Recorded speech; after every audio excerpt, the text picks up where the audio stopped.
This channel does not promote any violent, harmful, or illegal activities. All content provided by this channel is meant for an educational purpose only. নমস্কার, স্বাগত আপনাকে আরো একবার টিভি9 বাংলায়। আমি দীপ রয়েছে আপনার সঙ্গে। ঘড়িত সময় সকাল 10টা, তার মানে টিভি9 বাংলায় সময় এখন দমদার 10-এর।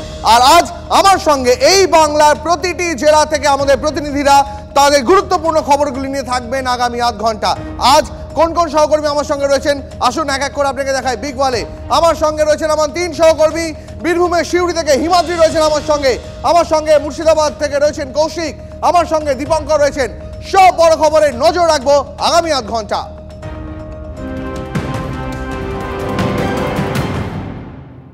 তবে শুরুতেই যে খবরে নজর রাখতেই হচ্ছে শিউড়িতে নাবালিকাকে ধর্ষণের অভিযোগে এক দোকান মালিকের বিরুদ্ধে।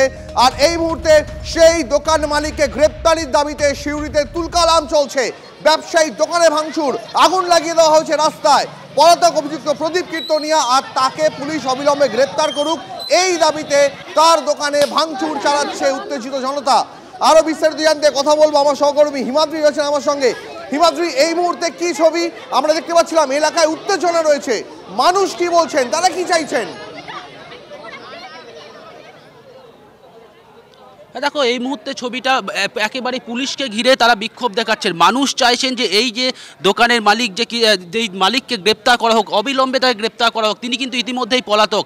সকাল থেকেই যেমন উত্তেজনা এখানে দেখতে পাচ্ছিলাম যে দোকানে ইট পাটকেল মারা হচ্ছিল, রাস্তায় টায়ার জ্বালিয়ে আগুন ধরানো হচ্ছিল, অপরদিকে রাস্তা অবরোধ করে রাখা হয়েছে। ঠিক এই মুহূর্তে আরও একটা ছবি দেখাবার চেষ্টা করব। শিউড়ি থানার আইসি নেতৃত্বে বিশাল পুলিশ বাহিনী এই মুহূর্তে এসে উপস্থিত হয়েছেন এবং এলাকার যারা বাসিন্দা তারা কিন্তু পুলিশকে ঘিরে বিক্ষোভ দেখাচ্ছেন। তাদের দাবি একটাই যে কোনোভাবেই এই ধরনের ঘটনা ঘটতে দেওয়া যাবে না এবং যিনি মূল অভিযুক্ত তাকে অবিলম্বে গ্রেপ্তার করতে হবে। সেই দাবিতে কিন্তু পুলিশকে ঘিরে দফায় দফায় বিক্ষোভ দেখাচ্ছে এলাকার বাসিন্দারা। তারা কিন্তু এই মুহূর্তে রাস্তা অবরোধ করে রেখেছেন এবং তাদের একটাই দাবি যে কোনোভাবেই এই যে অভিযুক্ত তাকে কোনোভাবেই রেয়াত করা যাবে না এবং যাতে রেয়াত না করা হয়। হিমাদ্রি, আমার সঙ্গে থাকো, আমি তোমার কাছে আসছি। তবে এই মুহূর্তে বিজেপি নেতা সজল ঘোষ আমাদের সঙ্গে রয়েছেন টেলিফোন লাইনে। সজল বাবু, বাংলাতে নারী নিরাপত্তার ছবিটা কি বদলাবে না? শিউড়িতে নাবালিকাকে চকলেটের লোভ দেখিয়ে দোকানের পিছনে নিয়ে গিয়ে ধর্ষণের অভিযোগ, কি বলবেন? মায়েদের বোনেদের নিরাপত্তা এখানে চকলেটের সঙ্গে বিক্রি হয়ে যায়। এই রাজ্যের মুখ্যমন্ত্রী যিনি বলেন যে শরীর থাকলে যখন ধর্ষণ হয়, এই জ্বর হয়, সেরকম শরীর থাকলে ধর্ষণও হয়। সেই রাজ্যে চকলেটের বিনিময়ে মা বোনেদের ইজ্জত, মা বোনেদের সম্ভ্রম বিক্রি হয়। এখন মুখ্যমন্ত্রী হঠাৎ নতুন নাটক শুরু করেছেন, ফাঁসি চাই ফাঁসি চাই। হ্যাঁ, উনি বলছেন 5 মাসে আমি 5টা ফাঁসি করিয়েছি, কিন্তু উনি বলছেন না 5 মাসে 5খানা ধর্ষণ অ্যান্ড মার্ডার হয়েছে, রেপ অ্যান্ড মার্ডার হয়েছে। অত্যন্ত লজ্জার পশ্চিমবঙ্গের অবস্থা। আগে আমরা বিহার, উড়িষ্যার কথা বলতাম, উত্তরপ্রদেশের কথা বলতাম। তারা না আজকে আমাদের চোখে আঙুল ঢুকিয়ে দেখিয়ে দিচ্ছে। এখনো পর্যন্ত অভিযুক্তকে গ্রেপ্তার করতে পারেনি। কটা অভিযুক্তকে ধরবে বলুন তো? এই অভিযুক্ত তো কাল আপনার সঙ্গে আমার সঙ্গে সমাজের ভেতরে ছিল। ভয়ের কথা বলছি না যে ফাঁসি দিলে ভয় পাবে, ভয় তো আসামিরা পায়। কিন্তু এ তো একটা দোকানদার, তার মানসিকতা এই ধরনের কি করে হয়? আইন পাল্টে শাস্তি দেওয়া উচিত প্রকাশ্য রাস্তায়। বেশ, আপনাকে অনেক ধন্যবাদ। কথা বলছিলাম বিজেপি নেতা সজল ঘোষের সঙ্গে। আমি আরো একবার হিমাদ্রির কাছে চলে যাবো। হিমাদ্রি, যে ছবিটা তুমি দেখাচ্ছিলে, প্লিজ কন্টিনিউ।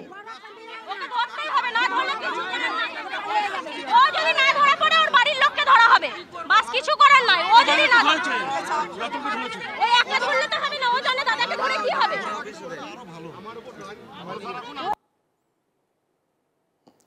এই মুহূর্তে বীরভূমের শিউড়িতে তুলকালাম চলছে। সেখানে অভিযুক্ত যে দোকানের মালিক, তার দোকানে ভাঙচুর চালানো হচ্ছে, আগুন জ্বালিয়ে পথ অবরোধ করেছে উত্তেজিত জনতা। এখনো পর্যন্ত পুলিশ কাউকে গ্রেপ্তার করতে পারেনি। মূল অভিযুক্তের দাদাকে আটক করে জিজ্ঞাসাবাদ করা হচ্ছে, খোঁজ নেওয়া হচ্ছে ভাই কোথায় পালিয়ে যেতে পারে সে বিষয়ে।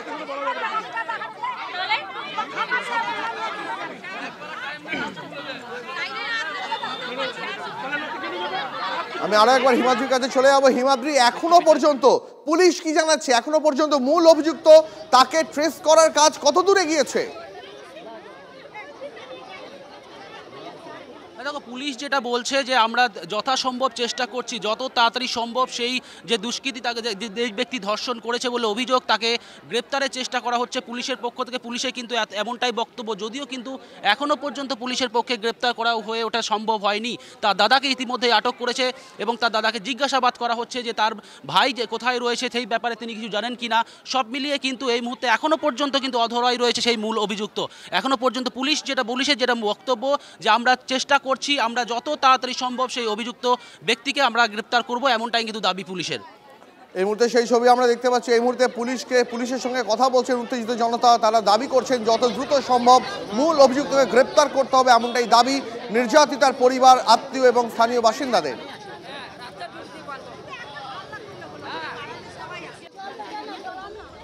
আর শুধু সিউড়ি নয়, আরো একটা ছবি দেখাই, আর একটা লজ্জাজনক ছবি। জমি বিবাদের জেরে বিবস্ত্র করে মার লজ্জায় আত্মঘাতী গৃহবধূ। নিউ ব্যারাকপুরে তুলকালাম।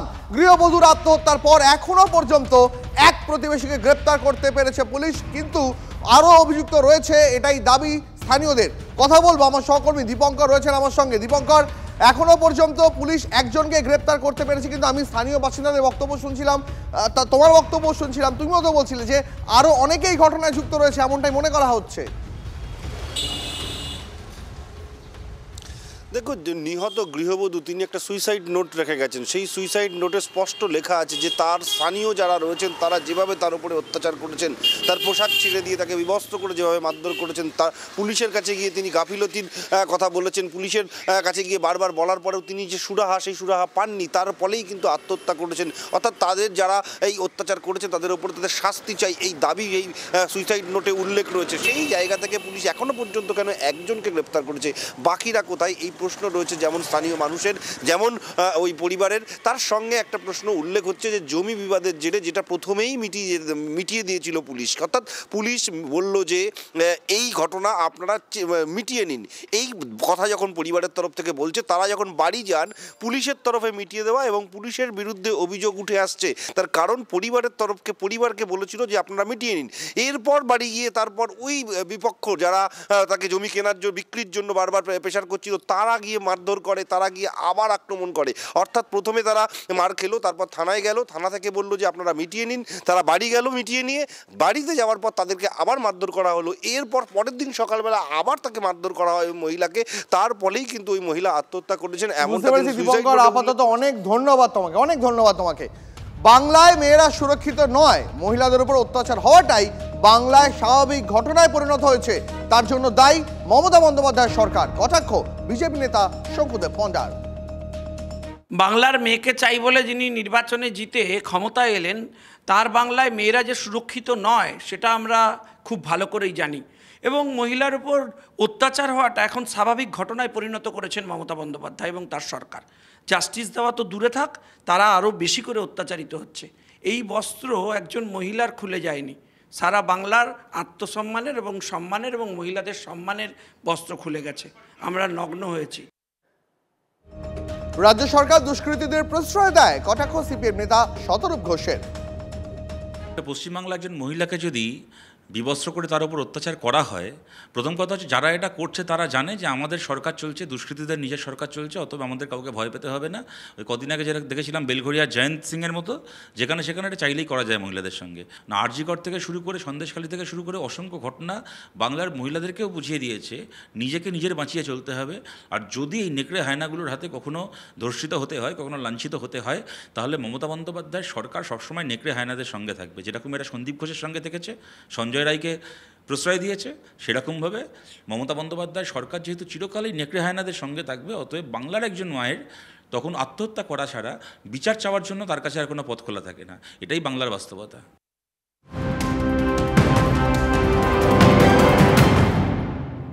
এই মুহূর্তে আমার সঙ্গে দুজন বিশেষ অতিথি রয়েছে, পরিচয় করে দিই। আমার সঙ্গে রয়েছেন রাজনৈতিক বিশ্লেষক এবং অধ্যাপক বিশ্বজিৎ দাস, এর পাশাপাশি আলী হোসেন রয়েছেন বিজেপি মুখপাত্র। আমি শুরুতে একবার অধ্যাপক দাসের কাছে যাই।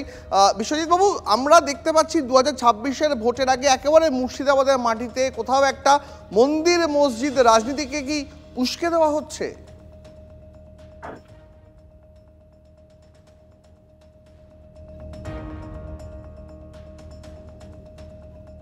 না কোনো কারণে বিশ্বজিৎ বাবু আমার কথা শুনতে পাচ্ছেন না। আলী হোসেনের কাছে যাই, বিজেপি মুখপাত্র। আমার একই প্রশ্ন আপনার কাছেও, 26-এর ভোটের আগে কি বাংলাতে মুর্শিদাবাদে মন্দির মসজিদের রাজনীতিকে কোথাও একটা উস্কে দেওয়া হচ্ছে? দেখুন, বিষয় যেটা হচ্ছে, আমি হুমায়ুন বাবু এমএলএ ভরতপুরের, তার যে মানে প্রস্তাবিত যে বাবরি মসজিদ, এই বাবরি মসজিদ বিষয়ে আমার একটা বক্তব্য আছে। প্রথমত হচ্ছে, কোনো মুসলমানদের ধর্মস্থান কোনো ব্যক্তির নামে হয় না, হওয়ার কথা নয়। কারণ যে এটা ঈশ্বরের নামে হওয়ার কথা, কিন্তু উনি বাবরি মসজিদ উনি প্রতিষ্ঠা করতে যাচ্ছেন কোথাকার বাবর দিল্লিতে, তিনি একটা ভিন্ন দেশি বিদেশের লোক, সে এসে ভারতবর্ষে শাসন করেছিল, আর সেই শাসন ব্যবস্থায় তিনি মুর্শিদাবাদে তার নামকরণ করে একটা মসজিদ স্থাপন করতে যাচ্ছেন, এটা মুর্শিদাবাদ কেন, ভারতবর্ষের কোনো মুসলমানরা এটা মেনে নেবে না। এটা রাজনৈতিক উদ্দেশ্য প্রণোদিত ভাবে তিনি করতে যাচ্ছেন। কারণ আমরা জানি যে 26-এর ভোটে তৃণমূল কংগ্রেস আর বিধানসভা নির্বাচনে তারা আর ক্ষমতায় আসতে পারবে না। তাই মুসলমান ভাইদের ভুল বুঝিয়ে, মুসলমান ভাইদের ভাবাবেগকে কাজে লাগিয়ে বাবরি মসজিদের নাম করে সেখানে তিনি একটা মসজিদ স্থাপন করে তিনি সেখানে সর্বস্ব ভোট মানে এটা বাড়িয়ে দিতে চাচ্ছেন। বুঝতে পেরেছি, আপনার বক্তব্য খুব পরিষ্কার। আমাদের সঙ্গে থাকুন। এই মুহূর্তে আমার সহকর্মী সৌরভ গুহ রয়েছেন, আমি একবার সৌরভের কাছে যাই। সৌরভ, কোথাও একটা, আমি সৌরভের কাছে যাবো, একবার সৌরভের সঙ্গে কথা বলবো। সৌরভ, কোথাও একটা মেরুকরণের রাজনীতিকে কি আরো উস্কে দেওয়া হচ্ছে? একবার রাম মন্দির স্থাপনের কথা হচ্ছে, একবার বাবরি মসজিদ স্থাপনের কথা হচ্ছে।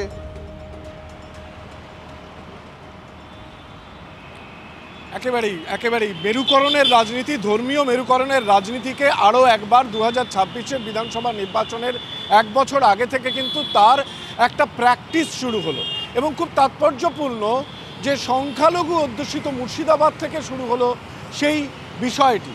এখানে অবশ্যই একটা কথা বলবার, যে হুমায়ুন কবির যখন বলেছিলেন বাবরি মসজিদ বানাবেন, সেই সময় এই বিষয়টিকে নিয়ে আমরা তৃণমূল শীর্ষ নেতৃত্বের সঙ্গে কিন্তু তাদের প্রতিক্রিয়া নিতে চেয়েছিলাম।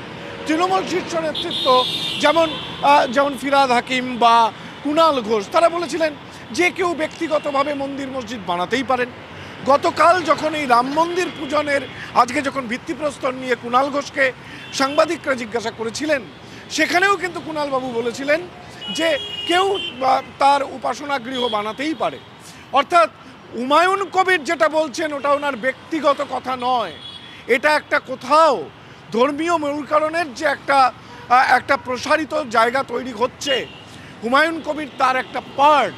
এবং সেই জায়গা থেকে দাঁড়িয়ে আবারও 26-এর আগে রাম মন্দির বাবরি মসজিদের বিতর্ক বাংলার বুকে নবপর্যায়ে শুরু হলো।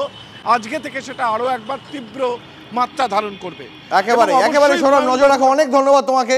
অর্থাৎ বোঝাই যাচ্ছে যে 2026-এর ভোটের আগে এই বাংলার বুকে কোথাও একটা মন্দির মসজিদের রাজনীতি নারী নিরাপত্তা বা স্কুল হাসপাতালেরও ওপরে স্থাপিত হচ্ছে। ট্যাংরা ক্রিস্টোফার রোডে ফিরলো বাঘা যতীনের স্মৃতি। ক্রিস্টোফার রোডে হেলে পড়লো নির্মীয়মান বহুতল। দেখুন সেই ছবি।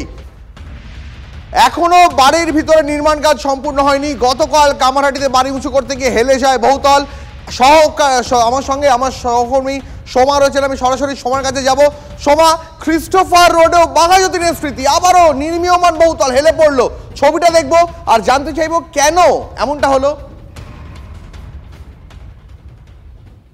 হ্যাঁ, একেবারে দেখো মারাত্মক ছবি। কারণ আমি দেখাচ্ছি, দেখো এই যে ক্রিস্টোফার রোডের যে নির্মমান বহুতলটা দেখছো, তার ঠিক পাশেই অপর একটি বিল্ডিং রয়েছে, যেটা আমরা এখান থেকে দেখতে পাচ্ছি, চোখের সামনে থেকে একেবারে দেখে যেটা বোঝা যাচ্ছে। দেখো নির্মীয়মান যে বাড়িটি রয়েছে তার সাথে তার পাশের যে বিল্ডিংটি রয়েছে, অর্থাৎ যেখানে মানুষজন বসবাস করে, সেই বিল্ডিংয়ের মাঝের যে গ্যাপ, সেই গ্যাপ কিন্তু চোখেই পড়ছে না।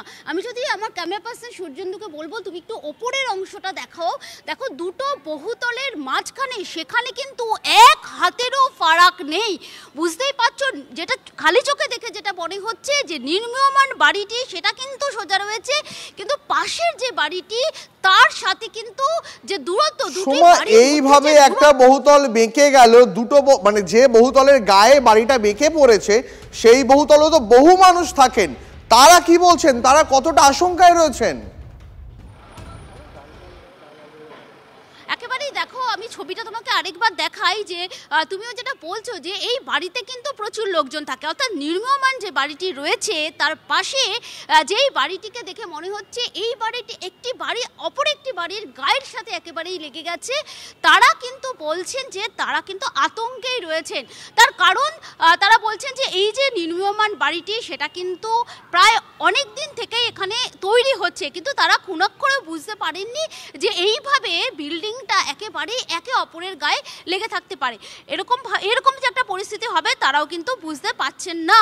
এই মুহূর্তে দেখো এখানে যারা রয়েছেন, অর্থাৎ যেই বহুতলে মানুষজন রয়েছে সেই বহুতলে মানুষজনের সাথে কথা বলার চেষ্টা করেছি, কিন্তু তারা এখন কোনো কথা বলছেন না। কারণ তারা কিন্তু এই মুহূর্তে যেহেতু এরকম একটি ঘটনা, দেখো বুঝতেই পারছো যে একেবারেই দুটো যে বিল্ডিং, সেই দুটো বিল্ডিংয়ের মাঝে কোনো গ্যাপই নেই। যখন তখন কিন্তু এই যে পাশের যে বাড়িটি বহুতলটি সেটা কিন্তু যে কোনো মুহূর্তে ভেঙে পড়তে পারে, সেরকম কিন্তু একটা আশঙ্কা সেখানকার মানুষজন, অর্থাৎ যারা বাসিন্দা। এই ছবিটা দেখে তো মনে হচ্ছে মানে যে বাড়িটার গায়ে এই নির্মীয়মান বহুতলটা হেলে পড়েছে এক আঙুলও ফাঁক নেই, মানে যে কোনো সময় একটা বড়সড় দুর্ঘটনা ঘটে যেতে পারে। আপাতত অনেক ধন্যবাদ, সবাই নজর রাখো পরিস্থিতির উপরে।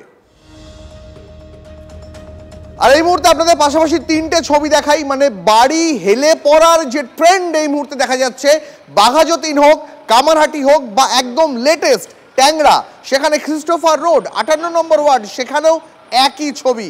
বাঘাযতীনে হেলে পড়া বহুতল, সেই বহুতল ভেঙে পড়েছিল, তারপর পুরসভা সেই বাড়ি ভাঙার কাজ চালাচ্ছে।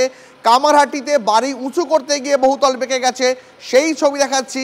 আর এর পাশাপাশি এই খানিকক্ষণ আগেই কলকাতা পুরসভার 58 নম্বর ওয়ার্ডে নির্মীয়মান বহুতল হেলে গিয়ে বিপত্তি, সেই ছবি আপনাদের দেখাচ্ছি। প্রশ্ন হচ্ছে নজরদারির এত অভাব কেন? কেন গোড়াতে গলদ থাকছে? পুরসভার ভূমিকা কোথায় এখানে?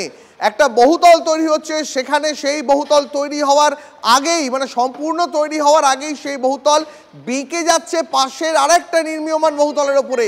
এই ছবি কেন দেখতে হবে বারবার? কবে হুঁশ ফিরবে প্রশাসন থেকে শুরু করে আবাসিকদের? আমার সহকর্মী সোমা রয়েছেন, আমি সোমার কাছে আরও একবার যাব। তবে এই মুহূর্তে পাশাপাশি তিনটে ছবি দেখাচ্ছি আপনাদের। একদিকে বাঘাযতীনে কয়েকদিন আগেই হেলে পড়া বহুতল, সেই বাড়িও লিফটিং করতে গিয়ে বেঁকে গিয়েছিল এমনটাই অভিযোগ। কামারহাটির ছবি দেখাচ্ছি আপনাদের, গতকালের ছবি, সেখানেও বাড়ি হেলে পড়েছে। আর আজকে 58 নম্বর ওয়ার্ড ট্যাংরা ক্রিস্টোফার রোড, সেই ক্রিস্টোফার রোডেও বহুতল হেলে পড়ার ছবি দেখাচ্ছি আপনাদের। আপনারা দেখতে পাচ্ছেন একটা বহুতল আরেকটা বহুতলের গায়ে কি বিপজ্জনকভাবে হেলে পড়েছে। দুটো বাড়ির মধ্যে এক আঙুলও ফাঁক নেই, যে কোনো সময় বড়সড় বিপত্তি ঘটতে পারে। কিন্তু প্রশ্ন হচ্ছে পুরসভার ভূমিকা এখানে কোথায়? নজরদারি কোথায়? এই বিল্ডিং প্ল্যান স্যাংশন কারা করে? পুরসভা কি এই বিপর্যয়ের দায় এড়াতে পারে? প্রশ্ন তো উঠবেই। কলকাতায় আবারও হেলে পড়ল বহুতল।